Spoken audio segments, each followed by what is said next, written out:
Hi there. Today, we open a classic Christmas story about a man who had money, power, and silence, but almost lost the one thing that could still save him, his heart. This is the story of Ebenezer Scrooge, and how one strange night changed everything. Chapter 1. A Cold Heart. Ebenezer Scrooge was rich, but no one called him lucky. He owned a counting house in London. He knew every coin on his desk, every debt that had to be paid, and every hour that cost him money.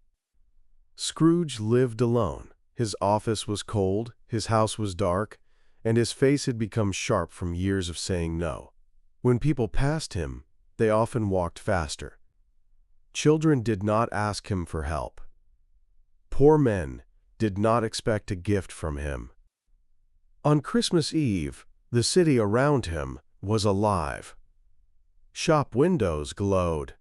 Bells rang in the cold air. For many people, Christmas gave one evening to remember they were not alone.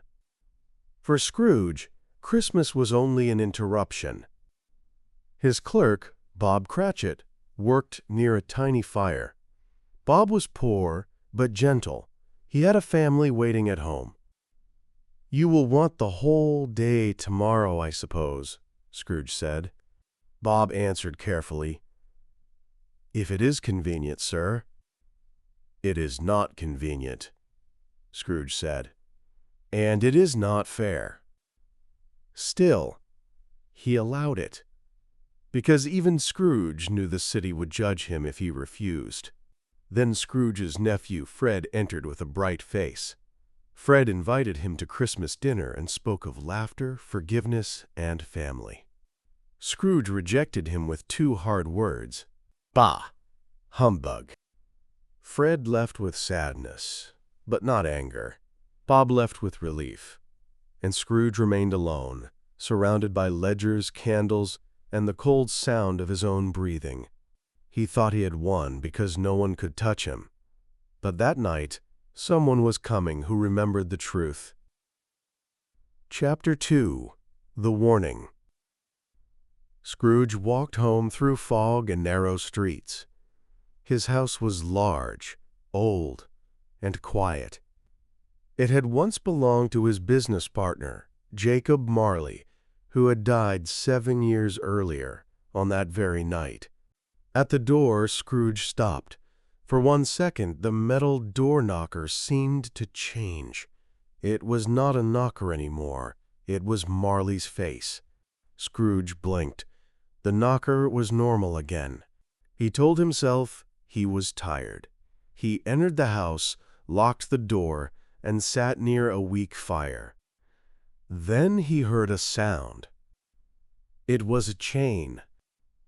At first it seemed far away. Then it came closer. The door opened. Jacob Marley's ghost stood before him. He was transparent, but not peaceful. Around his body was a long chain made of cash boxes, keys, locks, ledgers, and heavy metal rings. Scrooge tried to call the ghost a dream, a mistake of the stomach, a problem caused by bad food. But Marley cried out, and the room shook. "I wear the chain I made in life," Marley said. "I made it by my own free will, and you, Ebenezer, were making a chain as heavy as mine 7 years ago." For the first time in years, Scrooge felt real fear. Marley told him that money could not protect a soul from regret. "You will be visited by 3 spirits," Marley said. Outside the window, Scrooge saw other spirits moving through the air in pain. They saw people suffering below, but they could no longer help. Then Marley disappeared into the night, and Scrooge understood that fear had entered his locked house. Chapter 3. The First Spirit. When the clock struck 1, the first spirit came. It was strange and gentle, like a child and an old person at the same time. Light came from its head. Its voice was soft, but Scrooge could not refuse it. "I am the ghost of Christmas past," it said. The spirit touched Scrooge's arm, and his bedroom disappeared. Suddenly, Scrooge was standing on a road from his childhood. He knew the place at once, and the memory hurt him. He saw a schoolhouse. Inside, a lonely boy sat by himself. The boy was Scrooge. Other children had gone home for Christmas, but he had been left behind. He read stories because books were kinder than people. "Poor boy," the old Scrooge whispered. The spirit showed him another Christmas. His younger sister, Fan, ran into the school and threw her arms around him. She was bright, loving, and full of life. "Father is kinder than he used to be," she told him. "You can come home." Scrooge remembered her voice. He remembered that she had left one child behind, Fred, the nephew he had rejected that very afternoon. Next, Scrooge saw himself as a young apprentice, working for Mr. Fezziwig. The warehouse became a Christmas party with music, food, and laughter. "A small thing," the spirit said. "Small?" Scrooge answered. "He had the power to make us happy." As soon as he said it, he thought of Bob Cratchit sitting near the tiny fire. Then the spirit showed him Belle, the young woman who had once loved him. "Another idol has displaced me," she said. The young Scrooge let her go because he believed wealth would save him from being powerless again. The older Scrooge begged the spirit to remove the scene, but the truth had already entered him. He had seen the beginning of his chain. It had not begun with cruelty. It had begun with fear. Chapter 4. The Second Spirit. The second spirit arrived, with warmth. Scrooge found himself in a room filled with light, food, greenery, and a great cheerful figure who seemed too large for ordinary life. This was the ghost of Christmas Present. "Come in," the spirit said, "and know me better." With one movement, the spirit carried Scrooge into the streets of London. The city was poor in many places, but alive. Then the spirit took Scrooge to Bob Cratchit's home. It was small. The clothes were worn. The meal was not grand. But the house was full of love. Bob entered carrying his youngest son, Tiny Tim, on his shoulder. Tiny Tim was weak and small. He walked with a little crutch, but his face was gentle. At the table, the family celebrated as if their simple meal were a royal feast. Bob raised a toast to Scrooge. Mrs. Cratchit did not want to drink to him, but Bob asked her to remember the day. Scrooge looked at the family and felt something he did not expect: concern. "Spirit," he said, "tell me if Tiny Tim will live." The spirit's face became serious. "I see an empty chair," it said, "and a crutch without an owner. If these shadows remain unchanged, the child will die." Scrooge lowered his head. Then the spirit repeated Scrooge's own cruel words back to him, the words he had used for poor people earlier that day. Scrooge was silent. The spirit carried him to Fred's house next. People laughed about Scrooge, but Fred did not hate him. He pitied him. Even after rejection, Fred still wished him a Merry Christmas. At last, the spirit opened its robe. Beneath it were two children, thin, frightened, and terrible to see. "This boy is Ignorance," the spirit said. "This girl is Want. Beware them both." Scrooge had spent years judging the poor from a distance.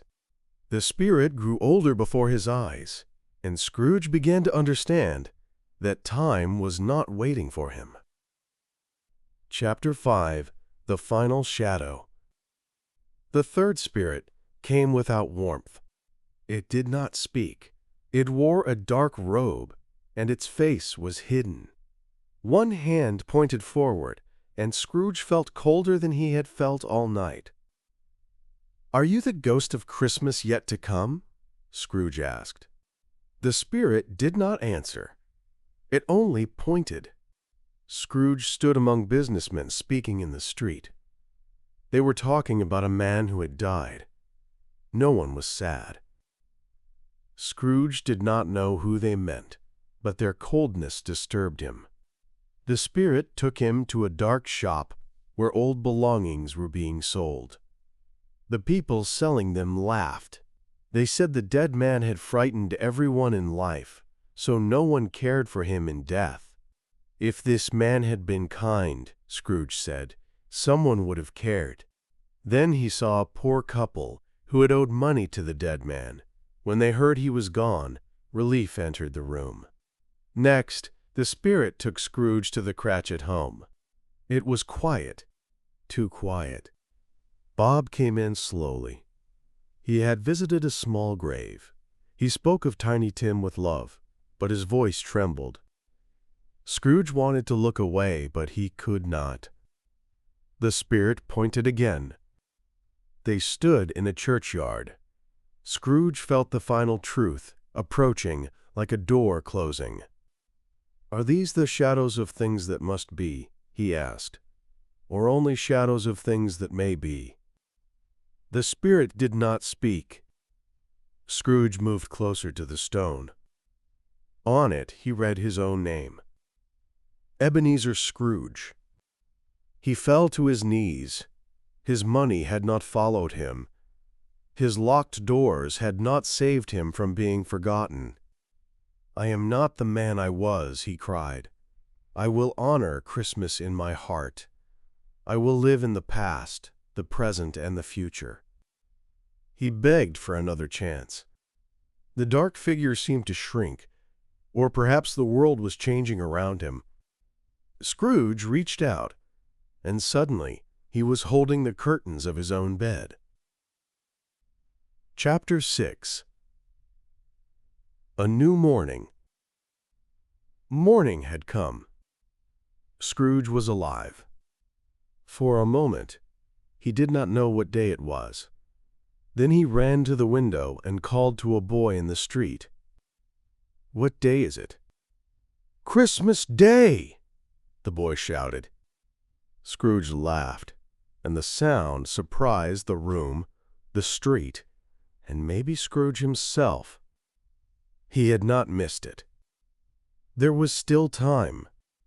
He sent the boy to buy the prize turkey and sent it to Bob Cratchit's house. Then he dressed in his best clothes and went outside.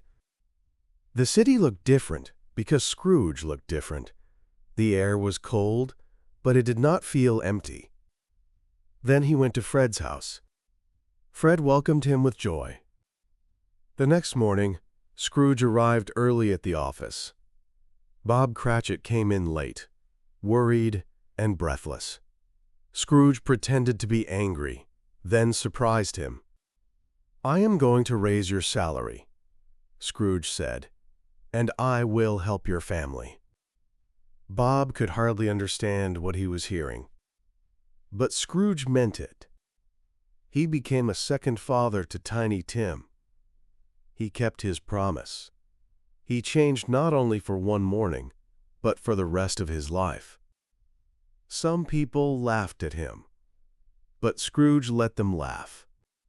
He had seen what loneliness costs, and at last he had chosen the living world. Chapter 7. What the Night Meant. Scrooge's story is not only about Christmas. It is about the moment when a person finally sees the shape of his own life. Scrooge did not become cruel in one day. He became cruel slowly. He protected himself until protection became a prison. That is why his change matters. He could not erase his past, but he could learn from it. He could not buy back the years he had lost, but he could stop losing the years still in front of him. The spirits did not give Scrooge a new heart. They showed him that his old heart was still there, buried under fear. And maybe that is why this story has survived for so long. It reminds us that a life can become cold, but it does not have to stay cold. Scrooge woke up before it was too late. That was his miracle. The question is not whether we will be visited by spirits. The question is whether we can listen before life has to shout. Maybe today is the morning after the long night. This was another story from the English Vault. I will see you in the next one.